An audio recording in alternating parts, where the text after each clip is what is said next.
Early voting starts today in Oklahoma. We'll take a look at political campaign spending in the state. And a report on the state's Department of Education finds no criminal action on how funds were handled. We'll have details coming up on the KGOU AM NewsBrief for Wednesday, October 30th. I'm Nick Daniels. Early voting for the November 5th general election begins today and continues through Saturday in Oklahoma. State Election Board Secretary Paul Zierix has some tips for voters as they head to the polls. I always recommend that you come prepared. Go to the OK voter portal, oklahoma.gov/elections, and get your sample ballot. There will be a sample ballot for your precinct, so you're not surprised about what's on the ballot in your precinct. So come prepared. The State Election Board also reminds voters to check their early voting location at the website. Zierix also says to have proper identification with you. Oklahoma has a voter ID law, and so that means that you must show a photo identification that has your name that substantially conforms with the precinct registry, and that photo ID can be issued by a tribal government, the federal government, or a state government. If you don't have one of those, you can use the free voter ID card that the county election board sent you, or you can cast a provisional ballot and sign an affidavit. Early voting takes place through Friday from 8 to 6 and on Saturday from 8 to 2. Political campaigns in Oklahoma have pumped nearly $20 million into races this cycle. State Capitol reporter Lionel Ramos breaks down updated campaign expenditure numbers reported to the Oklahoma Ethics Commission. The Oklahoma Ethics Commission reports political campaigns in Oklahoma have spent $18.7 million in 2024. Candidates themselves doled out about $16 million on regular expenditures, such as campaign staff salaries, travel, organizational memberships, among other things.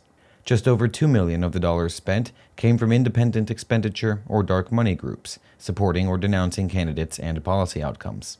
Keep an eye out for highly targeted ads and mailers not claimed by any campaign or candidate in particular, but an anonymously run organization. That's dark money at work. The rest of the cash, about $280,000, was spent by candidates on ads and mailers of their own, also known as electioneering communications. I'm Lionel Ramos. The Legislative Office of Fiscal Transparency says the State Department of Education did not do anything to warrant a criminal investigation for how it handled funding.